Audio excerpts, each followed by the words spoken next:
Día número 1 de este Mindset a moverte y esta es la temporada número 11 del podcast Enfoca tu mente.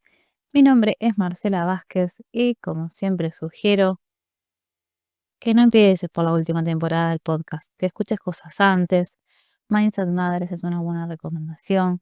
La temporada 1 donde hablamos del cerebro y de los pensamientos y de cómo funciona. Si estás acá de casualidad, siempre esa es mi recomendación. Si ya hiciste Mindset conmigo, sabes ¿qué hacemos? Todos los días un episodio en donde te cuestiono. La invitación es hacerse preguntas, a cuestionar y a actualizar.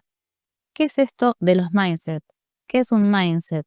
Es a lo que yo llamo la configuración mental que todos tenemos y esto es, por supuesto, muy individual y personal. Tiene que ver con nuestras creencias y a lo que yo llamo mindset es a la configuración que tenemos cada uno, a la configuración me refiero mental, de nuestras creencias, nuestra información guardada, nuestro cerebro, nuestra gran base de datos, que está llena de información de unos y ceros, así lo veo yo. Y entonces todo va a depender de lo que cada uno tenga configurado como verdad. El tema es cuando a veces tenemos una configuración muy distinta, ¿no? Y empiezan a encenderse los juicios, porque tenemos bastante aprendido a juzgar lo diferente o no poder recibirlo. Y si uno no lo puede recibir es porque lo está juzgando. Y acá la cosa es, si se lo estás juzgando, es porque lo aprendiste. ¿Y cómo llegamos a esto, a esta idea de este mindset y a qué venimos a hablar y a qué venimos a actualizar? Hice un vivo en mi cuenta de Instagram, todo está en la punto mente, o sea, todo está en la mente, pero tiene un punto antes de la mente. Un vivo donde hablé del maltrato, del abuso y de todo ese gran paquete enorme de abusos que hay de todo tipo. Y sobre todo de cómo las personas opinan tan rápido y a la ligera, la mayoría sin saber de qué se trata y sobre todo con mucho juicio de, por ejemplo, ante los abusos, que por qué no hablan, que por qué no lo denunciaron, que por qué no hicieron, que por qué no dijeron. Y hay un montón de respuestas con respecto a eso que no se suele hablar, que tiene que ver con lo que uno cree que todos pueden y con lo que realmente después se puede. Y todo, por supuesto, va a depender de los recursos de cada uno, pero también de empezar a reconocer ciertas influencias. Y en esas influencias, por supuesto que también hay una cuestión de recursos y de no recursos, es decir, de ausencia de recursos, y hay algo que es tan básico como el hablar. Hablé de eso en el vivo porque me parecía interesante que dimensionemos y que tomemos conciencia de que hay personas que pueden hablar y pudieron contar lo que les pasó o pudieron pedir ayuda. Y hay personas que todavía no pudieron hablar o no pueden y ni siquiera pudieron pedir ayuda. Entonces, cuando uno está mirando, a veces son noticias o las cosas cuando se vuelven em, noticias de internet o en cosas de información, digamos, de manera popular, las personas empiezan a hablar tan rápido y a juzgar tan rápido que yo daba el ejemplo de lo que había sucedido con una chica en Entre Ríos que fue acusada de matar a su novio y, y un poco que también compartía el caso de ella, no porque me interesara opinar del caso, sino de lo que no se había hablado, de las cosas que ella había vivido respecto a sus abusos. Y que una persona en esas condiciones es muy lógico que no tenga los recursos para hablar cuando tiene que hablar o cuando sería ideal que hable. Fue simplemente un disparador y un ejemplo. No es, insisto, no es que me interese hablar de ese caso puntual, pero ese caso puntual era un ejemplo muy común de un montón de personas que he atendido en el consultorio, en donde muchas veces las personas vienen por distintos síntomas y a veces parte de tratar ese síntoma el cerebro tiene la oportunidad o la posibilidad de eh, sacar a la luz o recordar algo que no recordaba, y generalmente siempre los abusos son los sucesos que están en el puesto número uno de los sucesos que las personas a veces, a veces se olvidan. Cuando digo a veces se olvidan es porque hay un mecanismo de defensa tan grande y efectivo que el cerebro lo hace para protegernos, y uno no se acuerda de ciertos sucesos. Y si bien esto es lo más común, normal del mundo, que nos pasa a absolutamente todos, con lo que haya sido traumático para cada uno de nosotros, que no necesariamente tiene que ser algo súper drástico, trágico y catastrófico. Hay traumas que no los consideramos traumas porque lo vemos ahora con una mirada adulta, y podemos mirar para atrás y decir, bueno, pero no era para tanto. Sí, claro, pero cuando uno tenía 3, 4, 5 años fue aplastante y sí era para tanto porque uno tal vez no pudo con ciertas cosas, no las pudo ni elaborar, ni procesar, ni sentir, y muchas veces uno se las traga o las bloquea. Y eso, si bien nos pasa a todos, no estoy diciendo que sea normal, estaría buenísimo que no lo sea, pero es habitual. Nos pasa a todos y las personas consideran que como no les pasó nada catastrófico, creen que esas cosas que nos han pasado no tienen influencias. Y por supuesto que la tienen. Que la tengan no significa que no se pueda actualizar. Por supuesto que sí, acá se puede actualizar absolutamente todo. Y eso que uno piensa que no se puede, también se puede. Por supuesto que ahí va también a depender la elección de cada uno, porque si vos pensás que no se pueden superar ciertas cosas, no es verdad que no es posible. Lo que es verdad es que estás eligiendo que no es posible para vos. Simplemente en el momento que vos querés defender la idea de, no, che, esto es difícil o no es posible, esto es imposible, y bueno, sí, va a ser imposible para vos. Pero si elegís que sí sea, yo te puedo asegurar y garantizar que no importa la técnica, la herramienta, el tipo de terapia, realmente se logra, y no hay nunca una manera de lograr esas cosas. Hay cosas que ayudan más, hay cosas que ayudan menos, sí, y también hay cosas que uno puede recibir más de un lado que del otro, de la misma manera que recibimos más a ciertas personas que a otras, pero en definitiva, por supuesto que es posible, solo que a veces em, es más complicado cuando uno, en lugar de elegir acomodar eso, lo evita de cualquiera o de todas las formas que se les ocurra. Y eso complica más porque es como que uno vive huyendo o escapándose de algo que ya duele, ¿no? Y uno a veces se quiere escapar pensando de que uno se escapa del dolor, cuando en realidad el dolor ya está ahí, la molestia ya está ahí, la herida ya está ahí, y uno cree que se escapa y no se escapa porque ya la tiene. Bueno, la cuestión es que hablamos de todo eso en ese vivo, que lo tenés disponible también en YouTube.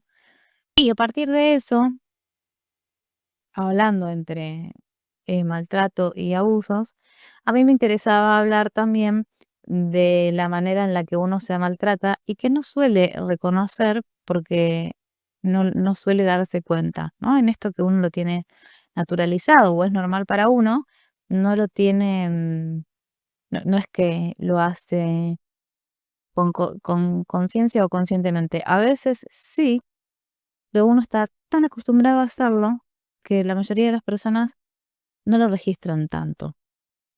Entonces, una de las cosas que me ha pasado muchas veces es ver esto en las consultas, en las sesiones, de que las personas vengan por síntomas concretos, o por fobias, o por ataques de pánico, o por ansiedad, o para quedar embarazadas, o por temas de relaciones de pareja, por un millón de cosas. Pero a mí nadie me vino a ver para decirme, che, Marcela, me trato mal, me automaltrato. ¿Me ayudas a actualizar esto o me ayudas a que me trate bien? Nadie me vino a pedir eso. Entonces, cuando yo empiezo a registrar esto de que las personas venían para otra cosa y yo empezaba a notar lo mal que se trataban y encima que no lo veían, me empecé a cuestionar ¿de qué manera se los podía empezar a mostrar? Siendo que encima, si vos venís para una cosa, te querés llevar esa cosa, ¿no? De la misma manera que si vos vas a la carnicería, vas a comprar carne, no estás esperando llevarte verdura. De la misma manera, cuando una persona tiene una expectativa de resolver algo, no está mirando otras cosas. Y entre esas cosas, que en realidad hay mucho más por mirar, está la cuestión de mirarnos para vernos. Mirarnos para vernos. Mirarnos para vernos. No es mirarnos para juzgarnos. No es mirarnos para criticarnos. No es mirarnos para evaluarnos. No es mirarnos para exigirnos. No, es mirarnos para vernos. Y entonces, para mirarnos y poder vernos, hay que bajar los juicios. Si no hiciste Mindset Juicios, te lo súper recomiendo. Ya tenemos Mindset Juicios 1, 2, 3, 4 y 5, porque tenemos, lamentablemente, un montón de juicios. Y en la medida que uno se los actualiza, empieza a hacer más espacio y además de que empieza a recibir más, empieza a ver lo que hay. Entonces, para hablar de estas cosas es como que se requiere que pongamos ciertos elementos arriba de la mesa para empezar a observarlos. En el Mindset Madres, yo te preguntaba, ¿hasta qué edad pensás vos que uno necesita una madre? Entre comillas, necesita. Bastante revuelo se armó cuando hice esa pregunta y compartíamos en las historias de Instagram las respuestas. Me acuerdo como si fuese el día, como si hubiese pasado ayer. Ahora te voy a hacer otra pregunta y tiene que ver con esto de cuestionarnos cosas que quizás no te preguntas todos los días y para eso estoy yo acá. ¿Podés observar tu manera de tratarte a vos mismo, a vos misma? Vos te tratás ahora, te estás tratando como a vos te hubiese gustado que te trataran cuando eras chica, por ejemplo. ¿Te tratás de la manera en que te hubiese gustado que te trataran o te estás tratando de la misma manera que a vos te trataban, pero que no te gustó o no te sirvió? Ujú, chan. Porque acá no se trata de ni juzgarnos a nosotros mismos, pero tampoco se trata de juzgar a nuestro sistema familiar. Por supuesto que la manera que aprendemos a tratarnos está influenciada por lo que aprendimos en casa. Obviamente, porque no venimos de repollo. ¿De dónde lo vamos a copiar? ¿De dónde lo vamos a aprender? Hay ciertas influencias, por supuesto que tiene que ver con cómo nos trataron y también tiene que ver en cómo se trataban nuestros padres a sí mismos. Entonces, como compartimos también nuestro sistema de creencias, también compartimos nuestras costumbres, ¿no? Y nuestras costumbres están ahí muy relacionadas con nuestro sistema de creencias. Entonces, en un montón de casas, la violencia era moneda corriente o es todavía moneda corriente, y entonces eso se sigue copiando. Es cierto que a veces se trata de cambiar y a veces no se puede cambiar tanto, y entonces esa violencia quizás no está en el mismo lugar que estaba en la generación anterior, pero se trasladó a otro lado. La mayoría de las personas no reconocen esto. Hay que tener ganas de mirar para observar y para esto hay que sí o sí incluir a los juicios. Es decir, si vos podés reconocer y darte cuenta de lo que estás juzgando, vas a empezar a darte cuenta de toda esa influencia de tus propios juicios en tu propia vida. Y esto a veces puede ser bastante incómodo. Pero por muy incómodo que sea, detrás de todo esto está tu libertad.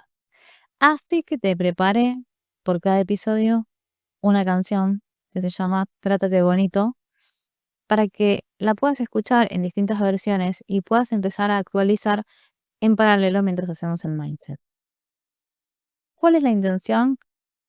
La intención es que puedas actualizar de una manera más amable este tema que tiene que ver justamente con que podamos empezar a ampliar más la conciencia de tratarnos bien y tratarnos con más amabilidad. Y por supuesto que esto está relacionado con también empezar a querer ver las maneras en las que aprendimos a tratarnos mal, porque si uno no elige darse cuenta de esto, no elige verlo, no elige reconocerlo, no elige saber que existe, uno lo va a seguir eligiendo en modo automático, es decir, en modo zombie. Lo vas a seguir eligiendo desde Zombilandia, lo vas a seguir eligiendo sin darte cuenta que lo estás eligiendo, y lo peor de todo que esto implica que te tratas mal sin darte cuenta que te tratas mal, pero como es lo normal para vos, lo seguís haciendo, porque hasta que alguien venga y te diga, che, ¿qué estás haciendo? ¿Qué estás eligiendo? Bueno, ese alguien ahora soy yo. Y en el día número 1, entonces, te invito a que te puedas cuestionar y preguntar y observarte cómo te tratás. ¿Te tratás como te trataban a vos en la infancia? ¿O te estás tratando como te hubiese encantado que te traten? Porque acá hay una realidad que hay que ponerla con cartel luminoso. Y es, vos puedes elegir de nuevo. Y ojalá que elijas hablarte bien.